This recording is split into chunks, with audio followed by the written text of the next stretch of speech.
Selamat pagi, selamat datang Bapak Ibu di webinar series Esri Indonesia. Kali ini kita akan membahas tentang bagaimana location strategic dapat membantu untuk public health preparedness. Sebelum kita mulai, saya akan perkenalkan diri terlebih dahulu. Nama saya Regina Maria Hitoyo dari Educational Services Esri Indonesia. Hari ini kita akan punya dua pembicara yang sangat menarik. Sebelum kita lanjutkan ke perkenalan mengenai pembicara, Bapak, Ibu, dan teman-teman bisa memberikan pertanyaan melalui question, kemudian silakan diketik pertanyaannya, nanti kita akan menjawab satu persatu setelah pemateri selesai melakukan presentasi. Nah, ini kita akan memperkenalkan dua pembicara kita hari ini. Pertama ada Mbak Ajeng Salma Yarista, Solution Engineer dari Esri Indonesia. Beliau memiliki banyak pengalaman di national government, kemudian beliau juga join di tim data science di Esri Indonesia. Kemudian ada Pak Lalu Muhammad Jailani, beliau adalah dosen sekaligus kepala dari DRPM ITS Surabaya, Indonesia. Beliau juga fokus di remote sensing dan kita akan lihat bagaimana materi kita hari ini mengenai pemakaian teknologi GIS untuk public health preparedness. Sebelumnya saya reminder sekali lagi, silakan bagi Bapak Ibu yang memiliki pertanyaan, bisa mengetikkan pertanyaannya melalui type yang question. Kemudian jika ada kesulitan, boleh juga diketikkan di sana untuk pertanyaannya atau kesulitannya seperti apa. Oke, kita tanpa berlama-lama, kita akan langsung lanjut ke materi pertama kita. Saya akan persilakan Pak Lalu untuk melakukan presentasi pertama. Silakan Pak Lalu. Baik, Assalamualaikum warahmatullahi wabarakatuh. Selamat siang buat Bapak Ibu, saudara-saudara semua dimanapun saat ini berada. Semoga kita semua dalam kondisi yang sehat dan bisa menjadi perantara dari kesehatan dan keselamatan orang-orang yang berada di sekitar kita. Terima kasih banyak untuk Esri Indonesia yang telah memberikan kesempatan kepada kami di ITS untuk sekedar berbagi apa yang telah kami lakukan di ITS terkait dengan pengurangan resiko akibat COVID-19 yang terjadi di ITS dan sekitarnya. Baik, apa yang kami lakukan ini adalah bagian dari tim teknis kesiagaan penanganan COVID-19 ITS yang pada tanggal 15 Maret 2020 dibentuk oleh Rektor untuk membantu ITS dalam hal mengurangi risiko yang bisa terjadi baik secara internal maupun membantu pengurangan risiko bagi pihak-pihak yang berada di luar kita, di luar ITS. Baik, Bapak Ibu bisa lihat sekilas saja, tidak perlu saya baca. Ini ada di slide yang saya sampaikan tentang apa background saya dan apa yang sekarang yang saya lakukan, dan bagian ini adalah sebagian besar adalah terkait dengan posisi saya saat ini di Subdit Pengabdian Masyarakat dan sebagai Project Manager ITS Disaster Response Unit yang secara penuh mendukung kegiatan yang dilakukan oleh tim teknis penanganan COVID-19 di ITS dan sekitarnya. Baik, ini adalah background kenapa kami melakukan kegiatan ini dan kenapa nantinya beberapa teknologi yang dimiliki oleh Esri itu bisa membantu kegiatan yang kami lakukan. Jadi bahwa setelah adanya beberapa laporan positif COVID-19 di Indonesia, kemudian terjadi beberapa laporan masyarakat yang terkena wabah ini di berbagai tempat, maka kami di ITS waktu itu segera membentuk Satgas COVID-19. Kemudian ini juga rangkaiannya sangat panjang dan menyebabkan kita juga di kampus terasa dalam kondisi yang sangat berat waktu itu karena saat itu kami sedang melaksanakan wisuda hari pertama dan wisuda hari kedua terpaksa kami batalkan. Kemudian beberapa pimpinan kami juga beberapa berinteraksi dengan orang yang sebelumnya bertemu dengan salah satu pejabat kita yang positif COVID-19. Nah, background-nya itu adalah di ITS kami ingin melakukan mitigasi resiko untuk kalangan internal. Dalam hal ini adalah mahasiswa kami yang jumlahnya cukup banyak, 20.000, kemudian dosen dan karyawan sekitar 2.000. Jadi bagaimana caranya bahwa secara internal kita siap paling tidak mengurangi resiko yang terjadi di internal kampus. Kemudian yang kedua adalah kami ingin memberikan kontribusi nasional untuk membantu tenaga kesehatan dan masyarakat luas. Jadi bagaimana caranya bahwa dari sisi kampus kita menyediakan resources yang kita miliki, kita memiliki beberapa pengetahuan dan beberapa jaringan pengetahuan yang bisa kita manfaatkan untuk membantu masyarakat secara luas. Nah, untuk itu di bagian ini saya akan fokus ke yang bagian pertama. Jadi bahwa pemanfaatan teknologinya Esri di sini kami fokus untuk menangani mahasiswa kami.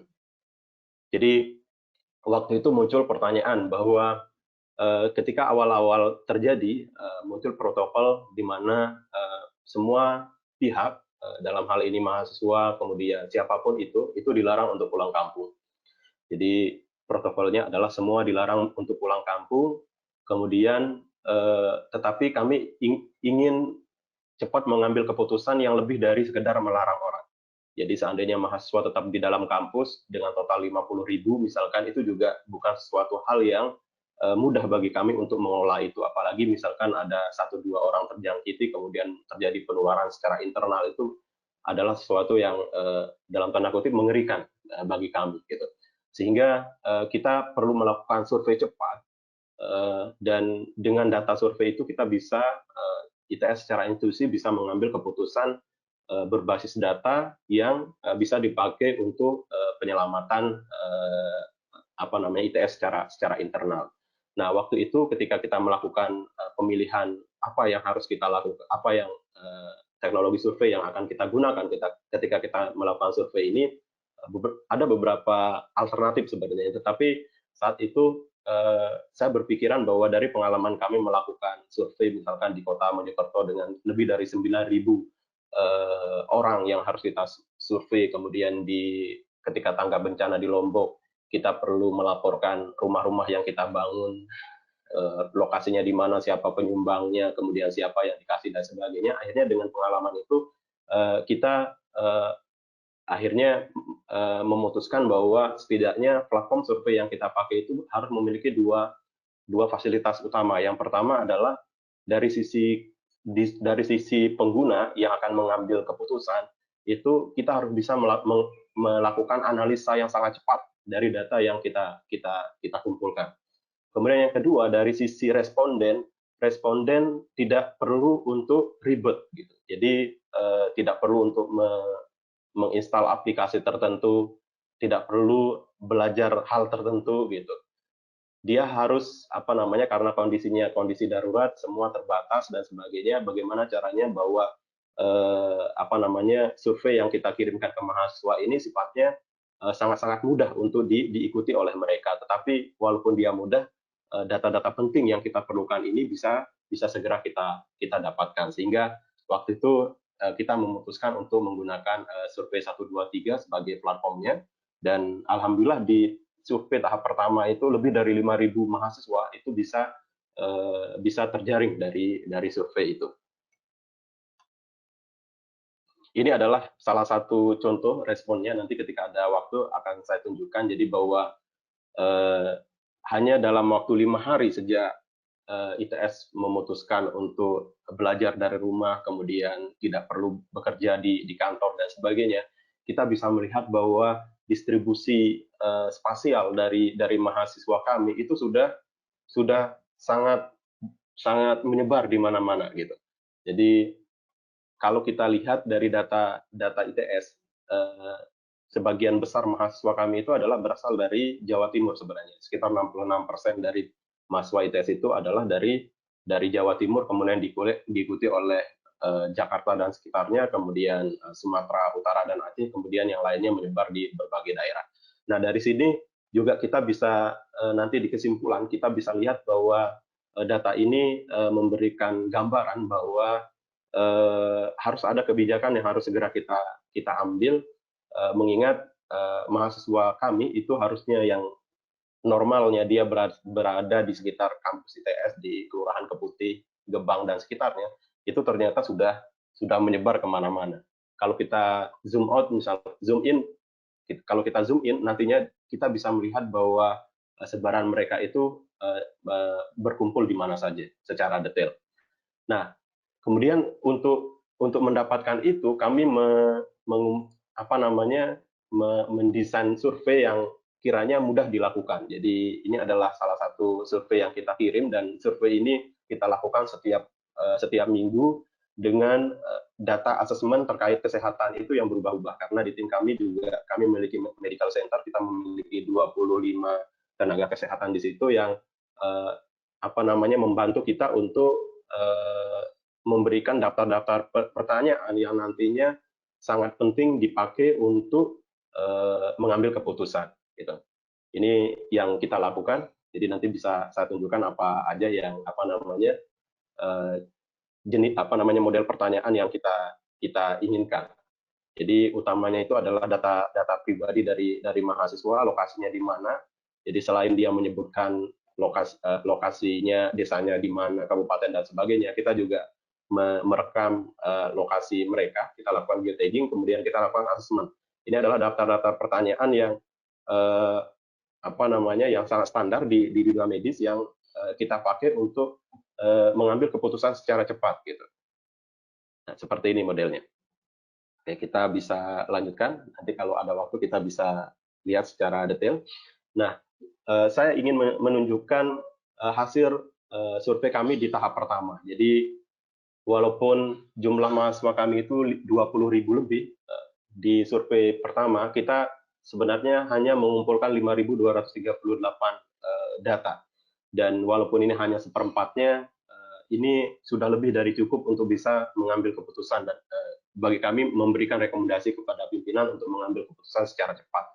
Ini juga sangat menarik, ternyata dari 5.238 itu mahasiswa memberikan respon itu dalam hari yang sama itu total 4.844. Jadi ini artinya bahwa dengan jaringan yang kita miliki lewat WA group masing-masing departemen dan sebagainya, itu respon dari mahasiswa itu sangat cepat diberikan. Ini adalah secara departemen kita lakukan pemetaan secara cepat. Ini yang kami maksud bahwa sebenarnya banyak alternatif platform yang bisa digunakan, tetapi kita tidak secara cepat bisa melakukan analisa terhadap data yang kita miliki, apalagi datanya sangat banyak sekali. Data lebih dari 1.000 aja sudah kerepotan untuk dianalisis gitu. Ini juga kami perlukan, dan karena ini juga terkait dengan Bapak Ibu Dekan, kemudian Bapak Ibu Kepala Departemen, jadi kita bisa ekstrak datanya langsung per departemen. Ada nomor registrasi pokok mahasiswa, nomor telepon, kemudian kondisi kesehatan dan sebagainya.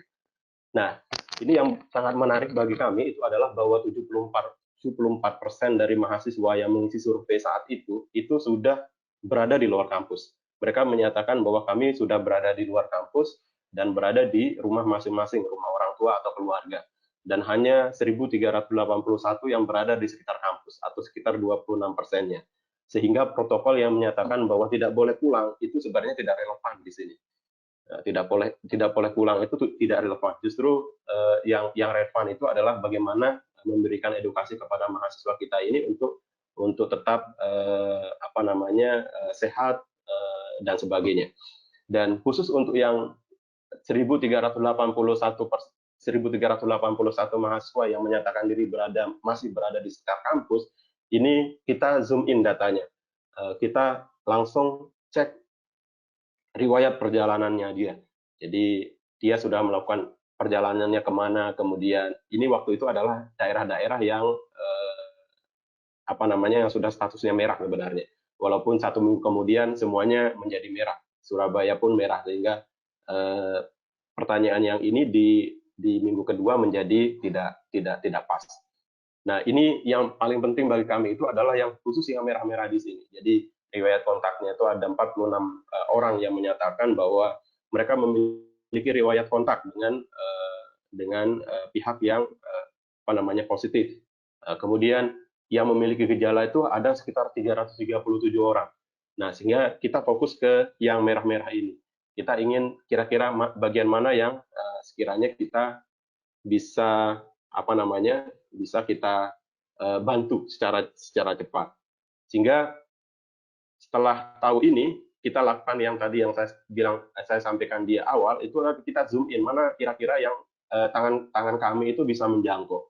Jadi kalau misalkan di awal di Aceh ini sudah ada yang merah sebenarnya, ini susah untuk ditangani karena sangat jauh gitu. Sehingga kita fokus ke daerah yang kita bisa jangkau. Ini adalah di Jawa saja. Ini merah-merah ini adalah mereka yang menyatakan memiliki gejala-gejala orang yang sudah atau orang yang sudah tertular. Nah, kita zoom in, ini adalah daerah di sekitar kampus kami. Ini adalah yang merah-merah ini adalah yang memerlukan perhatian khusus secara cepat. Nah, ini juga menarik sekali bagi kami. Jadi karena tim satgas yang dibentuk ini dari berbagai bidang, gitu, ada direktorat kemahasiswaan, ada medical center, ada berbagai pihak, ada sarpras, satpam dan sebagainya. Mereka bisa bekerja sama dengan sangat baik dengan data yang kita suplai.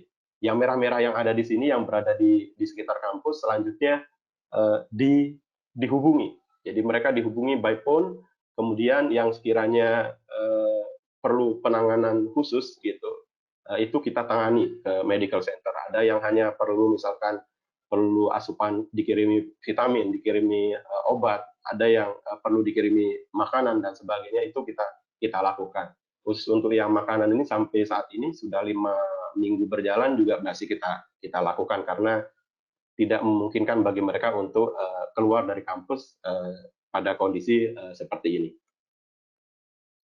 Nah, ini adalah contoh kesimpulan dan rekomendasi aksi yang kita lakukan. Jadi secara tegas kita bisa sampaikan bahwa data yang kita peroleh lebih dari 70% mahasiswa itu sudah berada di kampus, di rumah mereka masing-masing. Kemudian 67 mahasiswa yang berada di sekitar kampus, baik di rumah maupun di asrama, kos, kontrakan, mengaku memiliki gejala. Dan mereka juga mengaku memiliki riwayat bepergian ke beberapa kota yang sebelumnya dinyatakan merah duluan. Kemudian 67 ini selanjutnya dikontak secara langsung oleh pihak-pihak terkait untuk ditindaklanjuti.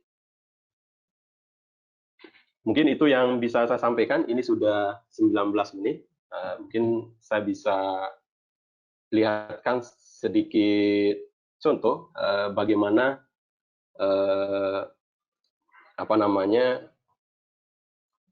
survei yang kita lakukan. Di sini yang menarik itu adalah di awalnya ketika kita memberikan keleluasaan kepada mahasiswa untuk menulis departemennya masing-masing, itu mereka menulis departemen itu tidak konsisten, sehingga untuk analisis cepat itu sangat merepotkan kita, sehingga terpaksa kita tinggal membuatkan listnya, kemudian mereka tinggal mengisi saja, sehingga ini membuat lebih cepat.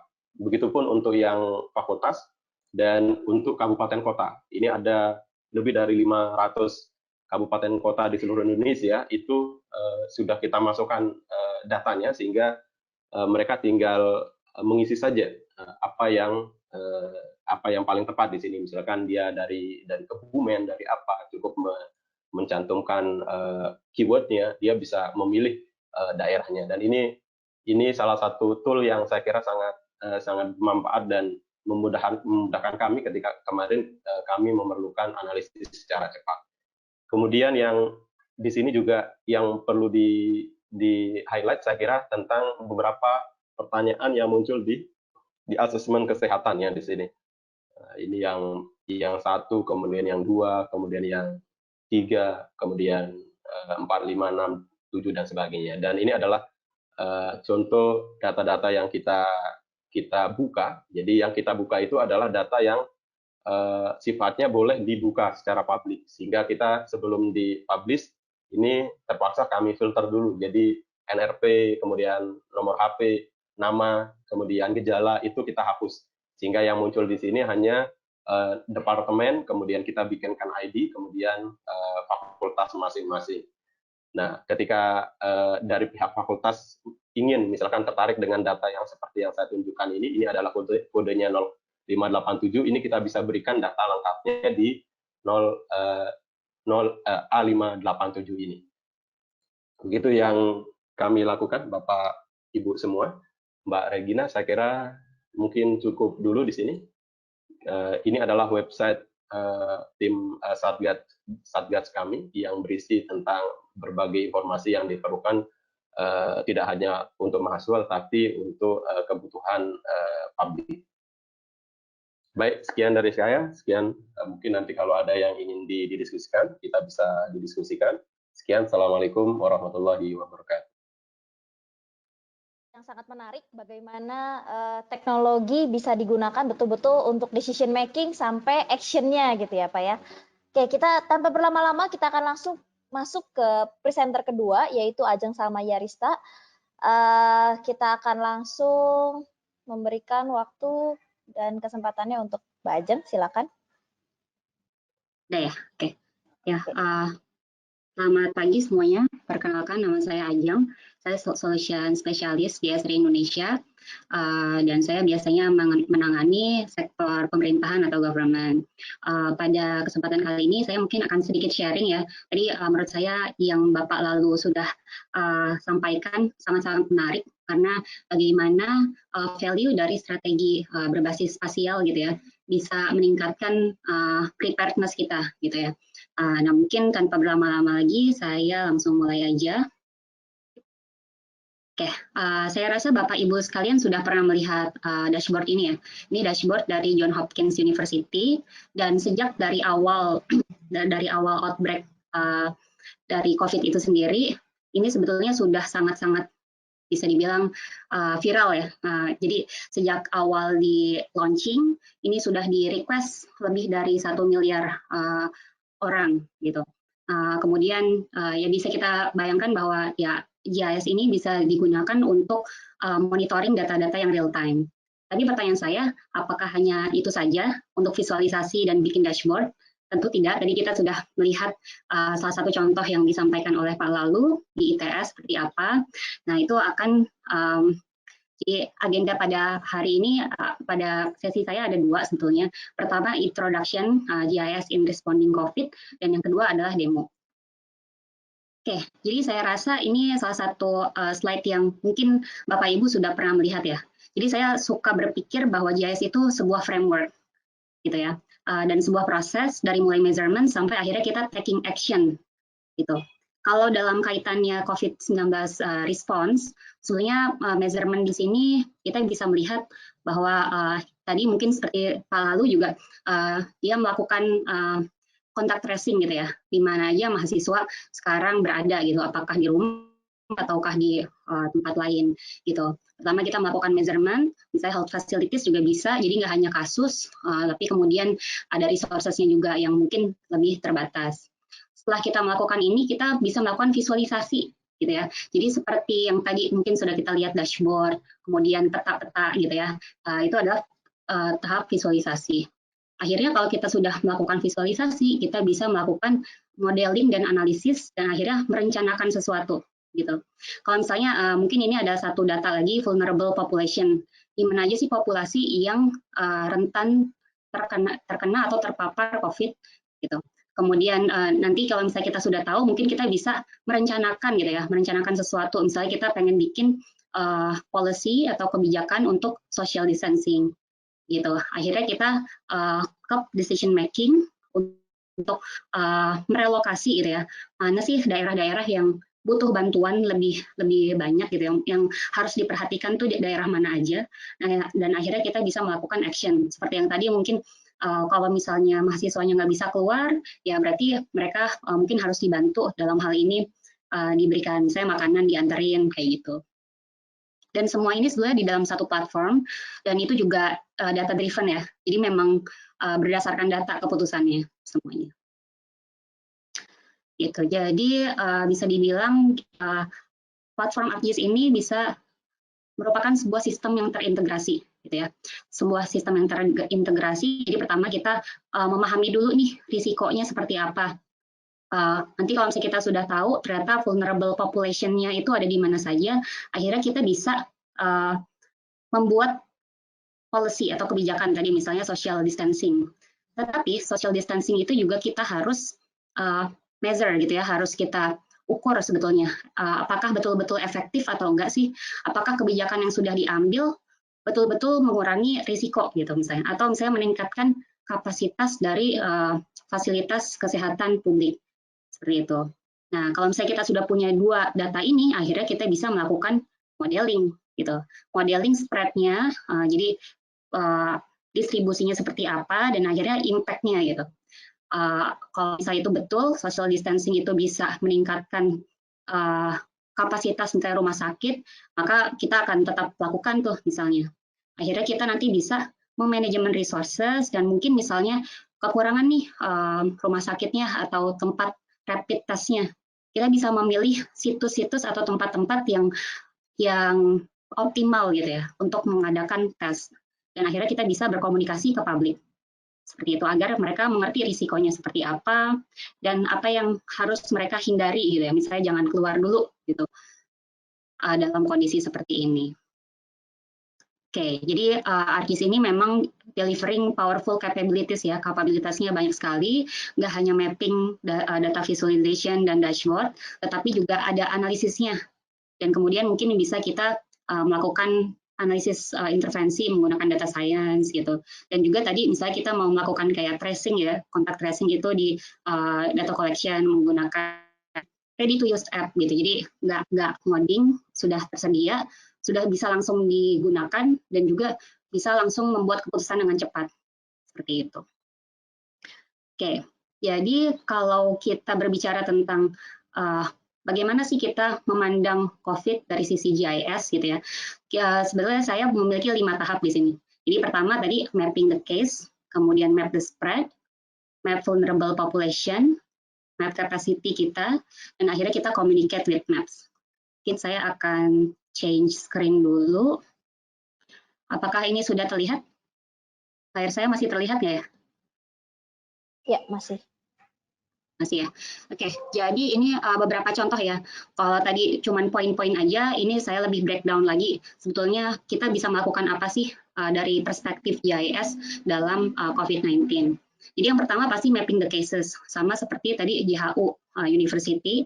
Karena pertanyaan pertama yang ditanya oleh orang itu adalah di mana sih lokasi-lokasi orang-orang yang sudah terjangkit atau terkena COVID seperti itu. Dan itu juga harus selalu real time dan selalu updated. Gitu. Jadi ini adalah contohnya, ini punya gugus tugas, jadi ini dari BNPB. Dan diupdate juga setiap hari, ini pembaruan terakhirnya baru kemarin. Seperti itu. Kemudian yang kedua adalah mapping the spread. Jadi ahli-ahli epidemi di dunia, biasanya mereka ingin lihat number of cases per day-nya. Untuk melihat distribusinya dalam ruang dan juga dalam waktu. Gitu. Dan ya pasti ini memiliki relationship yang cukup erat dengan geografi. Gitu. Jadi kalau misalnya kita tahu sebetulnya di mana sih spreading-nya seperti apa dan pace-nya. Jadi maksudnya seberapa cepat dia menyebar, kita akhirnya jadi bisa menentukan kapan kita harus berintervensi gitu ya, melakukan intervensi untuk membuat misalnya fasilitas pelayanan kesehatan yang baru.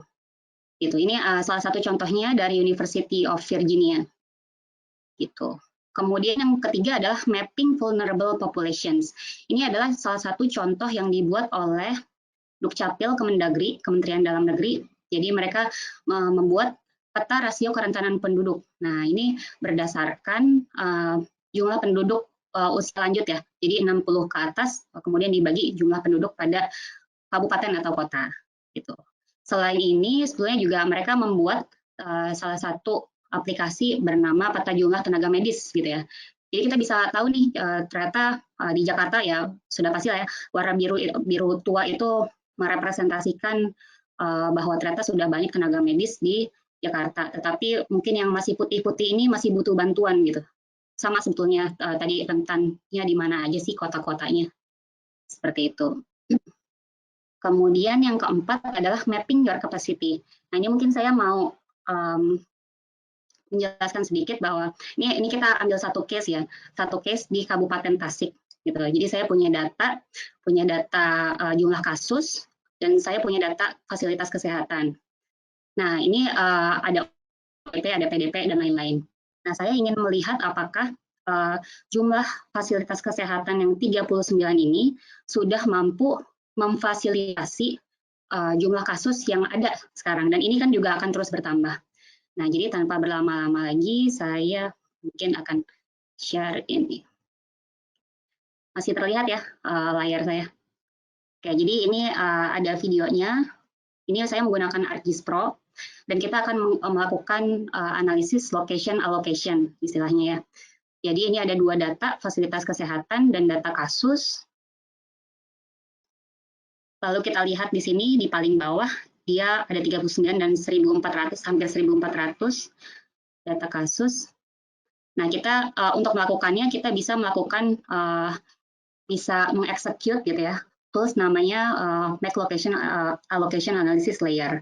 Jadi intinya kita ingin melihat, kalau saya berada di posisi pasien gitu ya, saya ingin ke fasilitas kesehatan, kira-kira apakah dalam 15 menit itu saya bisa mencapai gitu ya, atau saya bisa mencapai dalam 15 menit fasilitas kesehatan tersebut gitu. Jadi kita pilih aja di sini travel mode, driving time, kemudian travel directionnya ini sebenarnya ada dua, ada toward facilities atau away from facilities. Kita pilih yang toward, yang lain itu di default aja. Kemudian kalau sudah, nanti kita akan membuat suatu suatu layer baru namanya location allocation. Ini langsung default seperti ini. Nah, yang kita harus masukkan datanya itu adalah data yang required, facilities yang required, dan juga demand points. Jadi nanti kalau misalnya sudah kita klik ini layernya, kita tinggal klik import facilities aja, nanti dia akan langsung akan muncul geoprocessing tool seperti ini. Kita tinggal masukkan saja datanya, dan ini juga facility type-nya kita pilih yang required.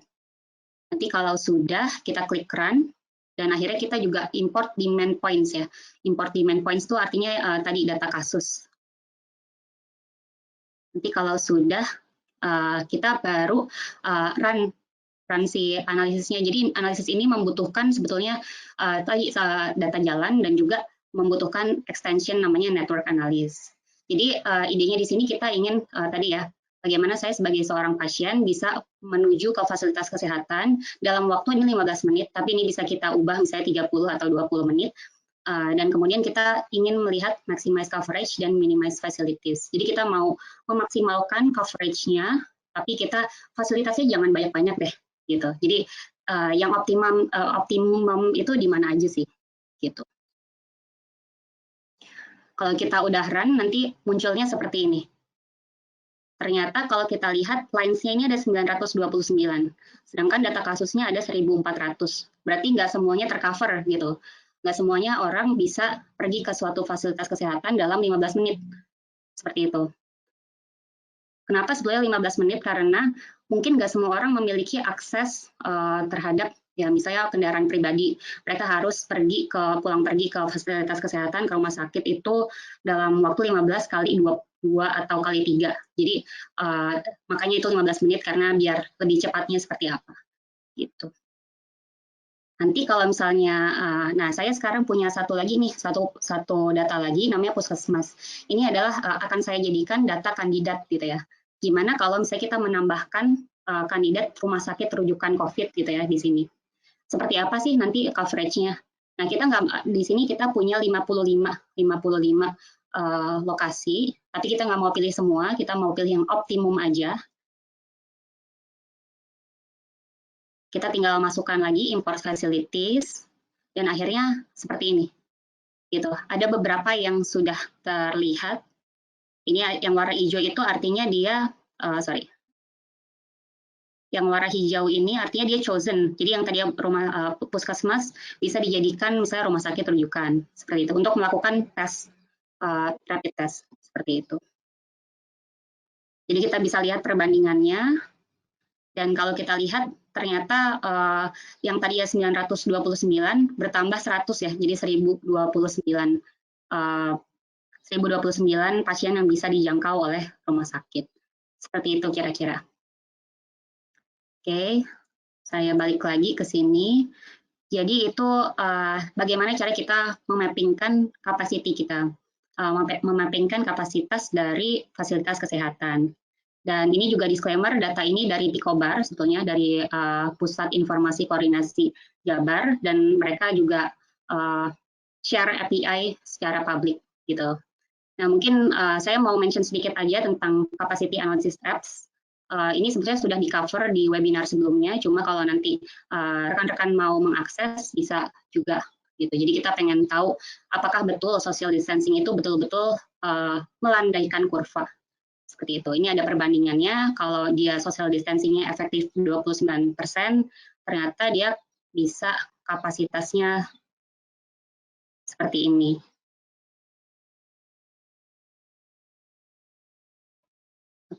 Ya, 32% kapasitas rumah sakit, sedangkan kalau misalnya social distancing 50%, ternyata kapasitasnya itu melonjak gitu ya, jadi 62%. Bisa dieksplor lebih lanjut nanti. Dan akhirnya kita bisa menjadi berkomunikasi dengan peta gitu ya. Ini ada beberapa contoh aplikasi Story Maps ya. Jadi Story Maps dalam hal ini bisa dibilang suatu tools yang efektif dan efisien untuk bercerita kepada orang banyak menggunakan data. Dan saya pun juga sekarang ini menggunakan salah satu template Story Map gitu. Salah satu contoh yang lain ini adalah dari BIG. Ini juga nanti jadi ada sebetulnya sudah ada di handout yang sudah diberikan. Jadi kalau mau mengakses Story Map yang sudah dibuat oleh Esri Indonesia bisa langsung aja seperti itu. Nah, sebenarnya kita sudah ya sudah melihat bagaimana sih 5 step ini kita jalankan gitu. Tetapi ini ada beberapa ide lagi. Jadi beberapa ide itu misalnya saya bukan orang GIS deh, saya nggak pengen melakukan mapping the case, spread, kemudian vulnerable population, capacity, dan lain-lain. Apa nih yang bisa saya lakukan? Nah, ini beberapa contoh ya dari kebetulan juga kementerian atau lembaga yang bekerja sama dengan Esri Indonesia. Jadi mungkin saya akan share, yang pertama ada dari LAPAN. Nah, jadi LAPAN ini dia men-share kualitas udara ya. Jadi sebelum terjadinya COVID dan social distancing, dan sesudah terjadinya social distancing gitu. Jadi orang-orang di rumah aja, apakah kualitas udaranya semakin bagus nggak sih? Seperti itu. Karena mereka kan penyedia data citra ya, jadi memang mereka bisa melakukan analisis seperti ini. Kemudian ini juga dari BMKG, jadi BMKG ini membuat suatu aplikasi namanya judulnya Culik gitu ya. Jadi cuaca publik, dan di sini mereka membuat aplikasi berjemur gitu. Jadi kapan sih sebetulnya kita harus berjemur? Kapan waktu optimal yang paling bagus untuk kita berjemur gitu? Karena kan mungkin ada teorinya ya, misalnya kita berjemur itu dapatnya UVA atau UVB aja deh, jangan yang lain gitu. Jadi itu berdasarkan tutupan awan seperti itu. Kemudian ini juga ada dari Pemprov DKI. Jadi mereka membuat suatu aplikasi namanya KSBB, Kolaborasi Sosial Berskala Besar. Jadi ini informasi tentang jumlah KK gitu ya. Ini mungkin mirip dengan ITS tadi. Jadi mana aja sih lokasi-lokasi yang menjadi prioritas penerima bantuan sosial gitu. Jadi kita bisa lihat ternyata misalnya yang warnanya merah pekat ini dia banyak banget nih KK-nya. Berarti ini harus lebih diprioritaskan kalau nanti kita memberi bantuan. Dan sebaliknya, kalau misalnya yang ternyata nggak terlalu gelap, ternyata kita nggak perlu kasih bantuan lebih lanjut. Gitu. Maksudnya bukan diprioritaskan. Lalu ini juga ada update dari BPBD Wonogiri. Jadi kalau kita sekarang mungkin sudah dengar ya bahwa kita nggak boleh mudik atau nggak boleh pulang kampung. Tapi ternyata Kabupaten Wonogiri, BPBD-nya sudah membuat aplikasi dari mungkin dari pertengahan April, berapa sih jumlah pemudik yang masuk ke Wonogiri. Seperti itu. Mereka juga menampilkan ada grafik-grafiknya, kemudian ada data terminalnya, dan ini ada kasus COVID di dalam Wonogiri itu sendiri. Gitu. Oke. Baik, kalau begitu nanti kalau misalnya rekan-rekan ingin mengakses, tadi ini sudah saya sertakan demo linknya. Dan kalau nanti mungkin teman-teman pengen belajar gitu ya lebih lanjut, apa sih yang bisa saya kontribusikan dalam COVID ini? Ini ada beberapa link resources-nya, ada lengkap, mungkin ini nanti akan diupdate ya oleh Nadira atau Regina di handout-nya, bakal saya kirimin lagi tentang learning resources-nya. Mungkin itu yang bisa saya sampaikan. Jika ada pertanyaan, langsung saja ya. Terima kasih. Oke, terima kasih Ajeng untuk presentasinya, sangat menarik. Kita akan langsung masuk ke sesi tanya jawab, tapi sebelumnya saya akan reminder sekali lagi, silakan bagi Bapak Ibu dan teman-teman yang memiliki pertanyaan, bisa diketikkan pertanyaannya melalui yang question, fitur question. Kemudian ketika teman-teman ingin mengakses materi dari dua presenter kita kali ini, silakan diakses di fitur yang handout. Oke, tanpa berlama-lama kita sudah punya beberapa pertanyaan, baik dari segi teknis maupun dari segi program gitu ya. Mungkin kita akan mulai dari yang sisi teknis terlebih dahulu. Ini mungkin bisa dijawab baik oleh Pak Lalu maupun oleh Ajeng. Yang pertama adalah bagaimana menggunakan Survey 123 untuk query, misalnya dari tingkat provinsi ke tingkat desa. Itu pertama, kemudian bagaimana membuat grafik yang logaritmik. Nah ini bisa ditujukan ke Pak Lalu dan Ajeng, silakan boleh dijawab. Mungkin dari Ajeng dulu kali ya, dari sisi Survey 123 apakah memungkinkan untuk query dari tingkat provinsi ke tingkat desa, kemudian bagaimana membuat grafik logaritmik, kemudian silakan Pak Lalu menambahkan juga dari pertanyaan tersebut. Jadi pertanyaannya query dari tingkat provinsi ke kelurahan ya, atau desa? Ke tingkat desa, ya betul. Ya, jadi apabila kalau di Survey 123 itu kan ada satu fitur geolokasi ya, tag geolokasi. Jadi kalau misalnya itu diaktifkan, kita sebetulnya nggak melihat kolom-kolom dari entah itu provinsi atau desa. Jadi kita bisa melakukan namanya spatial select by location gitu ya, select by location di desa gitu. Seperti itu sih mungkin, apakah menjawab? Oke, thank you. Mungkin nanti kita bisa ini lagi ya, yang merasa pertanyaan belum terjawab boleh diketikkan lagi lah. Pak Lalu mungkin ada yang mau ditambahkan bagaimana saya bisa query gitu ya dari tingkat provinsi ke tingkat desa, kemudian bagaimana cara membuat grafik logaritmik? Oke, kalau yang nomor 2 saya nggak bisa jawab yang apa namanya yang grafik logaritmik itu. Mungkin Mbak Ajeng bisa jawab. Nah, yang bagian pertama ini kemarin ini juga menjadi apa namanya sesuatu yang saya ingin ada sebenarnya. Jadi kalau misalkan kita mencari alamat yang detail di marketplace misalkan ya, itu kan dia sudah hierarkinya sudah sangat jelas. Jadi dari provinsi, kemudian begitu provinsinya dipilih, maka nanti akan dipilih di bawahnya kabupaten mana atau kota mana yang berada di bawah provinsi itu. Kemudian begitu seterusnya sampai tingkat kecamatan atau mungkin sampai tingkat desa. Nah, ini mohon maaf kemarin tool ini belum ketemu. Saya belum ketemu. Saya sudah cari beberapa referensi untuk bisa membangun drop down list yang vertikal hierarki seperti itu belum ketemu. Mungkin kawan-kawan lain bisa nunjukkan seandainya sudah ada tool yang apa namanya yang sudah bisa digunakan. Sehingga kemarin yang kita lakukan itu adalah kita hanya melakukan apa namanya query itu berdasarkan kabupatennya saja, kemudian untuk lokasi secara detail itu lewat geotaggingnya. Kita cek, kita rekam koordinatnya di mana. Dan sementara itu sudah cukup sebenarnya. Oke, terima kasih Pak Lalu. Saya izin menambahkan ya. Jadi sebetulnya di Survei 123 itu sudah ada fiturnya untuk misalnya ketika saya pilih Provinsi Jawa Barat, nanti kabupaten dan kota yang munculnya sesuai dengan pilihan saya yang Jawa Barat itu sudah ada. Kalau Bapak Ibu dan teman-teman yang mau explore bisa diakses di Survei 123 Connect. Ini salah satu teknologi ketika membuat pertanyaannya, ada yang web based, ada yang connect based. Nah, yang Survei 123 Connect based ini kita bisa filter jawabannya tadi. Ketika pilih Jawa Barat, nanti ketika pilih kabupaten kotanya sudah difilter berdasarkan Provinsi Jawa Barat tadi. Kurang lebih seperti itu. Oke, kita lanjut ke pertanyaan selanjutnya. Ini menarik juga nih. Mungkin bisa dijawab oleh Pak Lalu ya, yang lebih berpengalaman mungkin ya. Kira-kira JS ini bisa nggak sih mungkin yang tadi yang logaritmik? Oh iya, boleh silakan. Halo. Ya, yang logaritmik mungkin tadi ada pertanyaan ya. Kalau di dashboard itu sebetulnya mungkin saya share sedikit. Apakah saya bisa nge-share nggak ya? Oh, bisa. Nge-share screen maksudnya. Jadi ini saya balik lagi ke dashboard yang tadi, location Tasik. Kalau misalnya kita punya data, ini mungkin datanya data time series ya.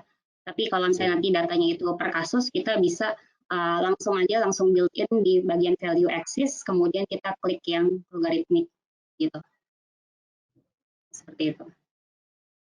Itu sih mungkin jawabannya. Semoga menjawab. Ya, terima kasih Ajeng. Kita langsung lanjut ke pertanyaan selanjutnya. Ini sebetulnya bisa juga dilengkapi oleh Ajeng, tapi kita coba mungkin Pak Lalu bisa bantu jawab terlebih dahulu. Memungkinkan nggak sih JS ini memprediksi kapan COVID-19 ini akan berakhir? Silakan Pak Lalu. Ya, itu pertanyaan yang sangat susah semuanya. Iya, betul. Jadi gini, saya walaupun sebenarnya background saya itu penginderaan jauh, tetapi saya mulai fokus ke GIS untuk hal-hal yang terkait dengan pekerjaan saya itu mulai 2014. Nah, ketika kita memiliki data GIS yang bagus, sebenarnya kita bisa melakukan banyak sekali analisis, dan analisisnya juga sudah analisis geospasial, dan itu sudah sangat bagus sebenarnya untuk mengambil keputusan atau memberikan rekomendasi.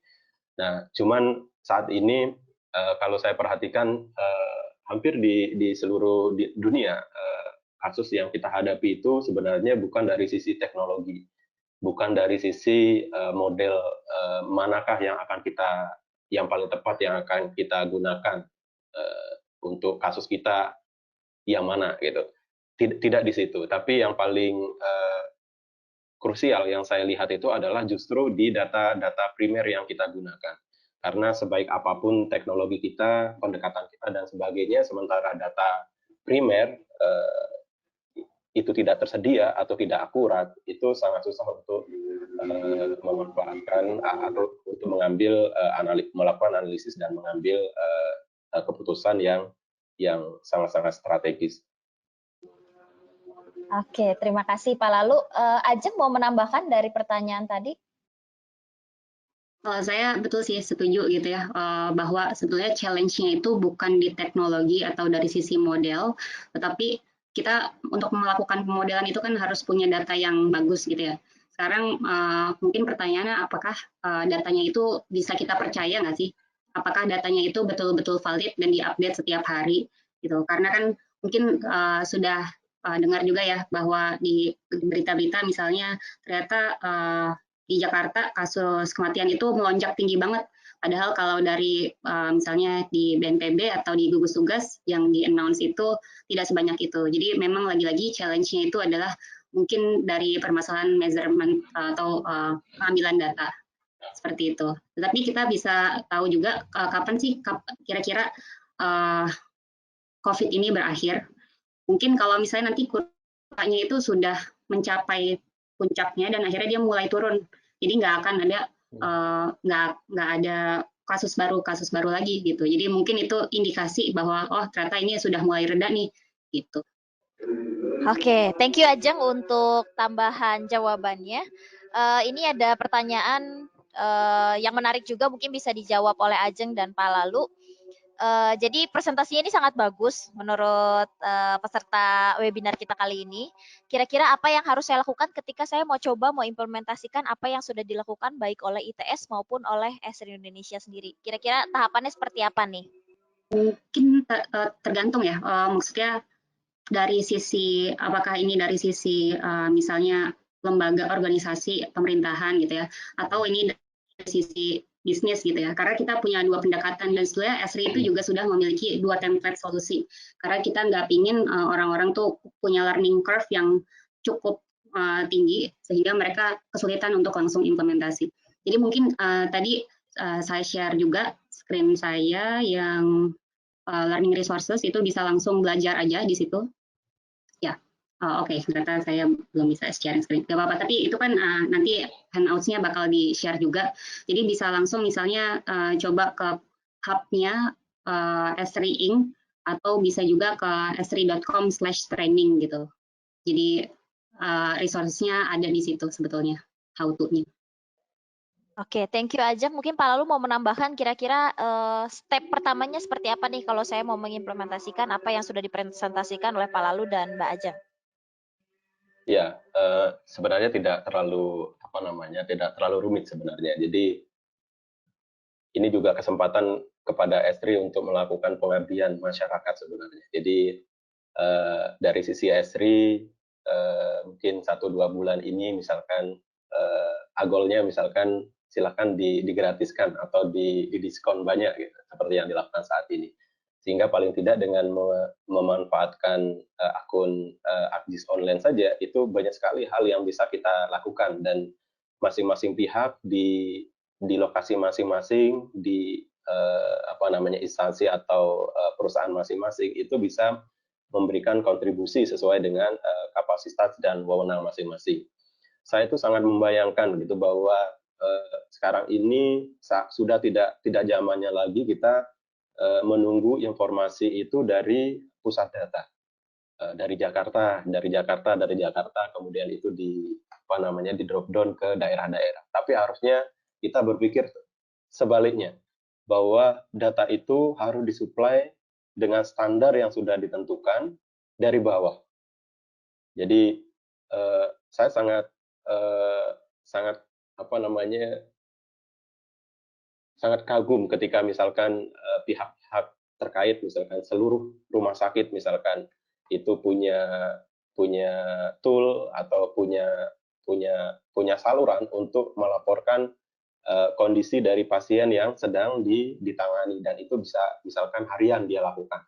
Kemudian inilah yang akan ditarik ke pusat sehingga datanya akan sangat kaya, tentunya dengan pengaturan dari sisi standarisasinya supaya supaya datanya bisa dipertanggungjawabkan gitu.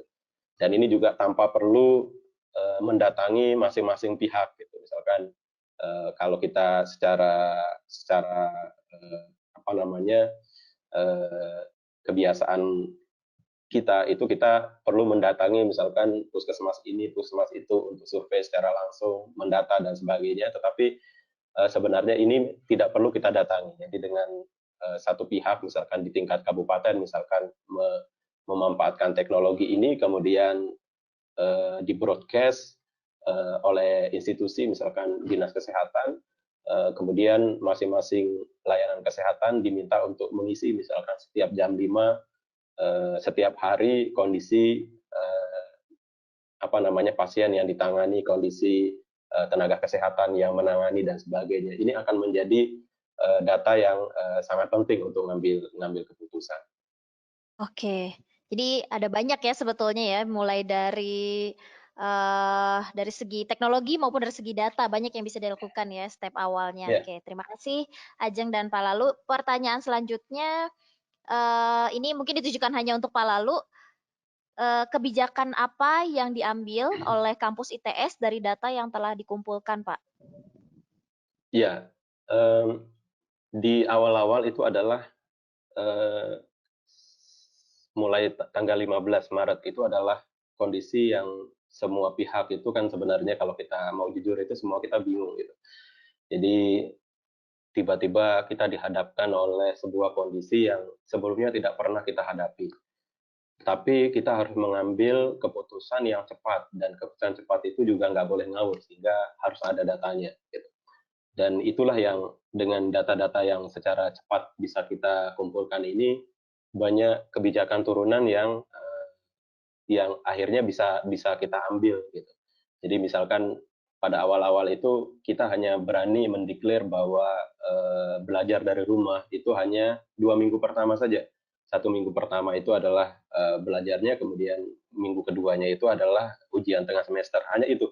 Tetapi dengan kondisi dengan data faktual yang kita tunjukkan bahwa 74% mahasiswa kita itu sudah tidak mungkin kembali lagi ke kampus karena mereka posisinya di rumah masing-masing.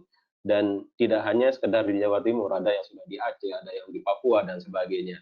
Nah, dengan data itu akhirnya kita berani mengeluarkan kebijakan, bapak-bapak kita berani mengeluarkan kebijakan bahwa belajar dari rumah itu kita perpanjang sampai selesai semester ini gitu.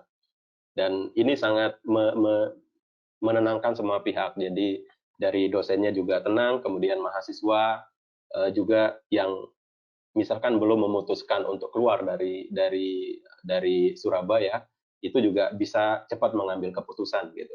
Karena sebelumnya ada beberapa orang tua, ada mahasiswa juga yang tidak bisa mengambil keputusan karena dia menganggap bahwa minggu depan setelah UTS kami harus masuk lagi, kami harus praktikum lagi, kami harus macam-macam seperti itu.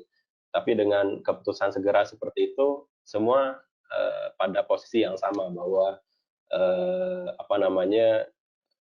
proses pembelajaran semuanya full dilakukan secara online, dan mahasiswa silakan dalam tanda kutip mengamankan diri dan keluarganya masing-masing, dan ini akan kita lakukan paling tidak sampai UAS ini selesai.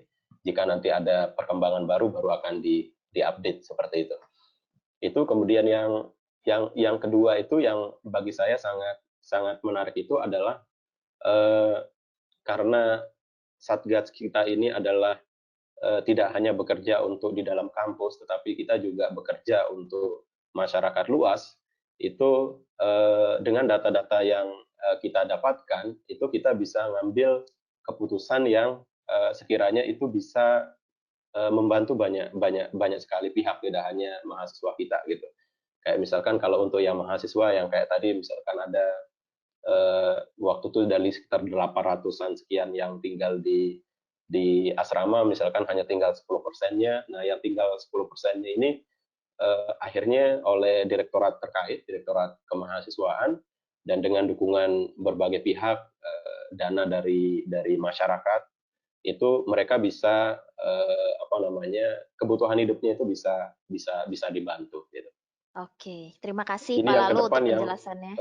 yang akan kita lakukan, cuman masih nunggu-nunggu ini. Kita masih berhitung banyak karena jadi jangan sampai ide kita ini membuat kita kolaps.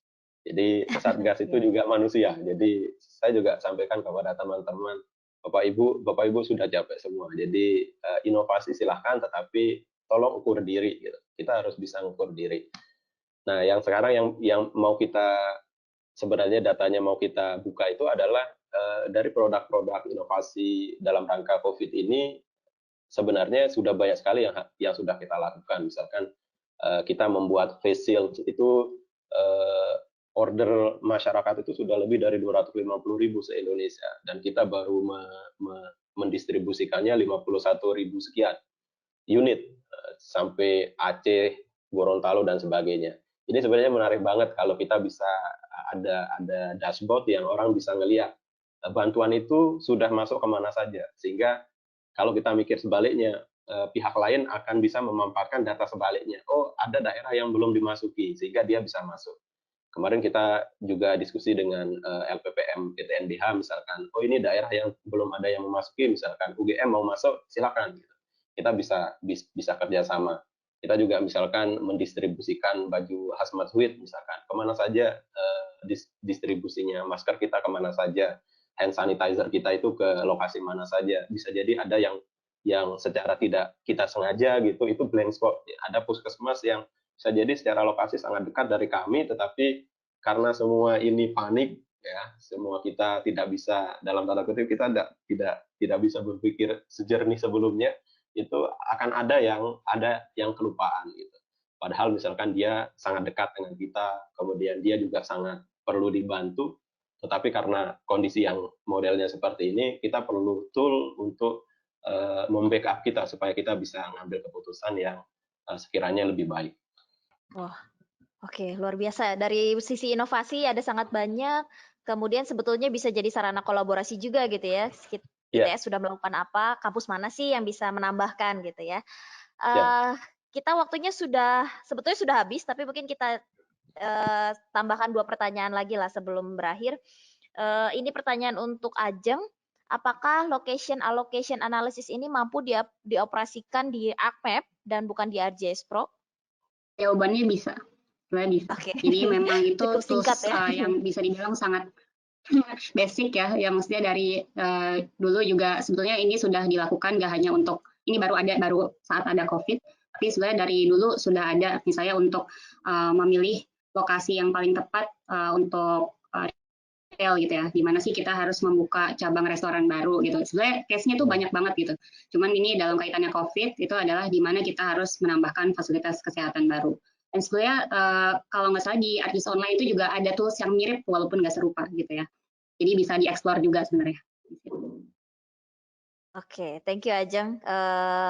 Jadi bisa juga ya dicoba di ArcMap, kemudian di ArcGIS Online juga ada yang mirip-mirip toolsnya. Silakan kalau yang mau mencoba, kita selama masa COVID ini ada free license ya, baik untuk yang levelnya student maupun yang sifatnya untuk institusi ya Ajeng ya. Nanti bisa dicek lagi di handout dari punya Ajeng.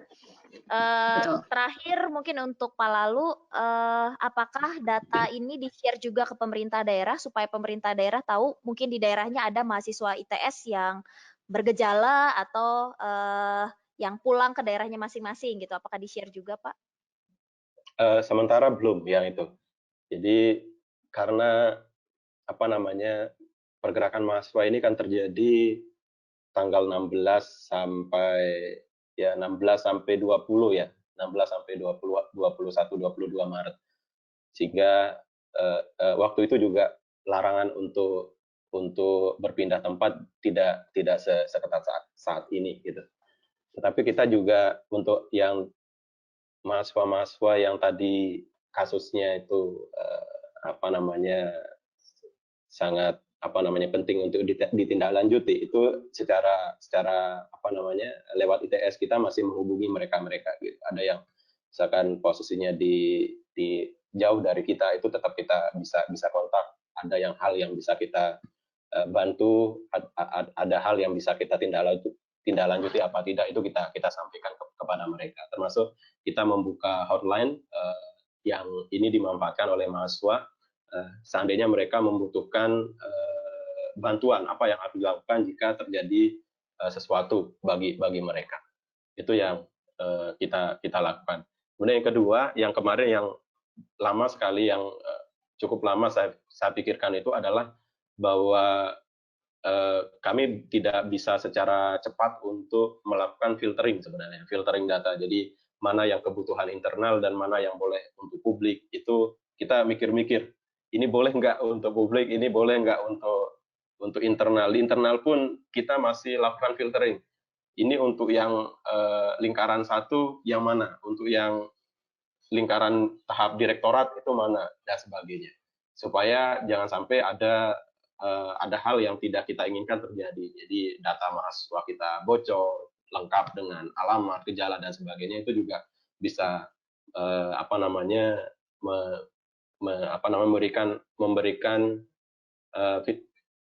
memberikan sesuatu yang berbeda, yang tidak kita harapkan bisa terjadi seperti itu. Oke, terima kasih Pak Lalu. Jadi sebetulnya bukan hanya dari sisi teknologi dan data ya, tapi dari sisi regulasi pun perlu dipikirkan baik-baik gitu ya Pak ya? Ya, itu sangat penting yang kemarin itu. Jadi banyak sekali perdebatan terkait dengan privasi. Tidak hanya untuk orang luar, di dalam sendiri gitu, misalkan dekan itu, Bapak Ibu dekan itu sedalam apa sih boleh megang data gitu. Kemudian kadep itu sedalam apa sih gitu. Ini terpaksa kita harus filter. Oh, ini kadep ini hanya boleh mengakses data departemennya sendiri, kita kasih. Kemudian dekan lebih luas, tapi hanya di fakultasnya sendiri. Itu yang kita lakukan.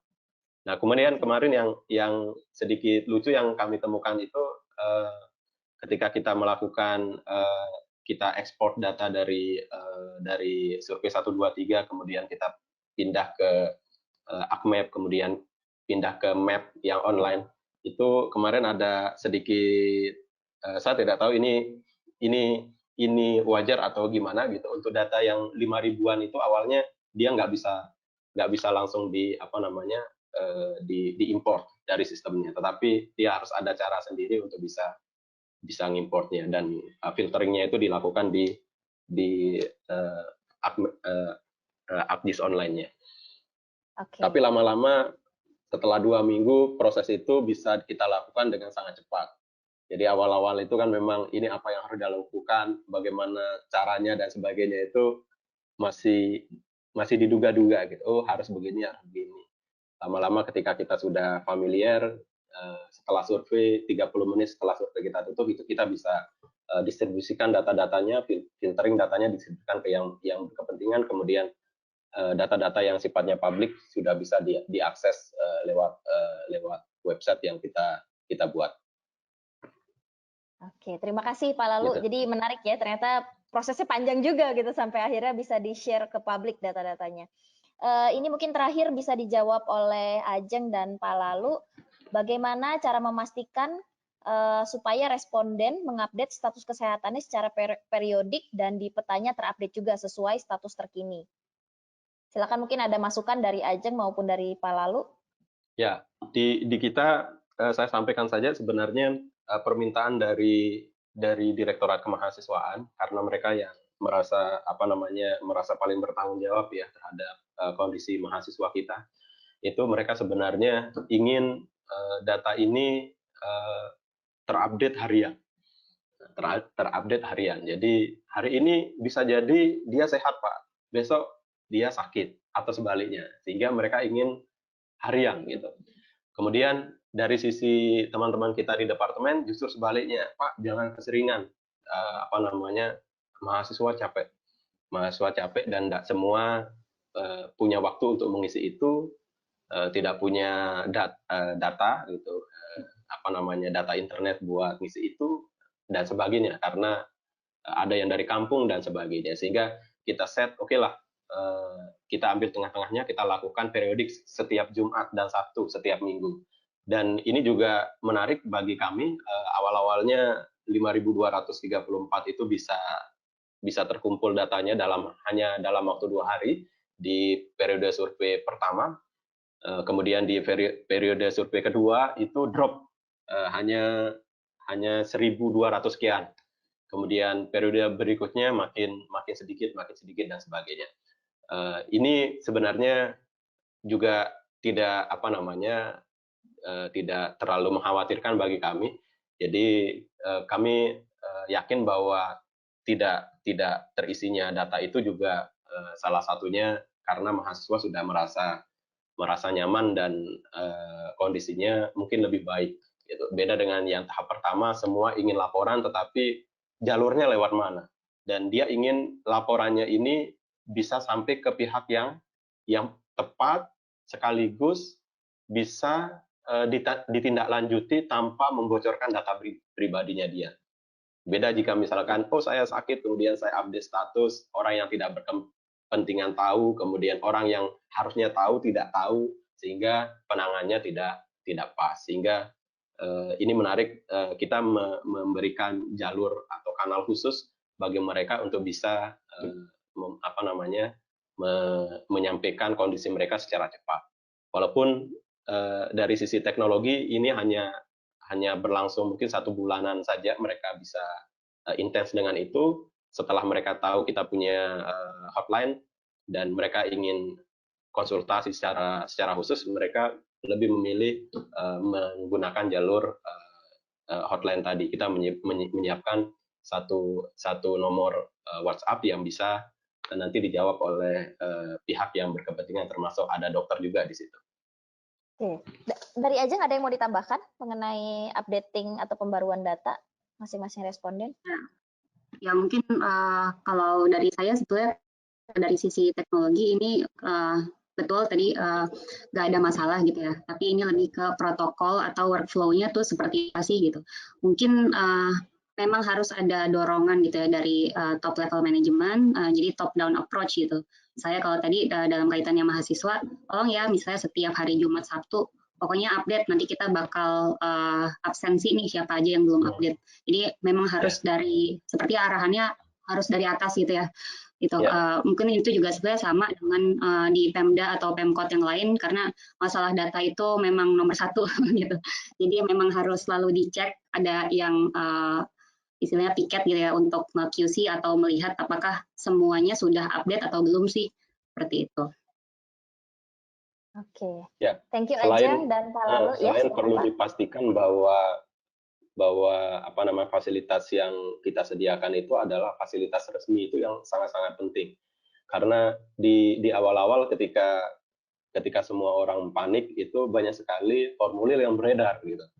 Jadi departemen mengirim formulir Google Form misalkan ke mahasiswa di departemennya sendiri. Kemudian direktorat A mengirim ini, masing-masing berbeda-beda gitu. Ada yang fakultasnya mengirim dan sebagainya, dan itu akhirnya ujung-ujungnya menimbulkan pertanyaan, ini yang ofisial yang mana sih gitu, yang saya percaya bahwa ini datanya akan ditindaklanjuti yang mana.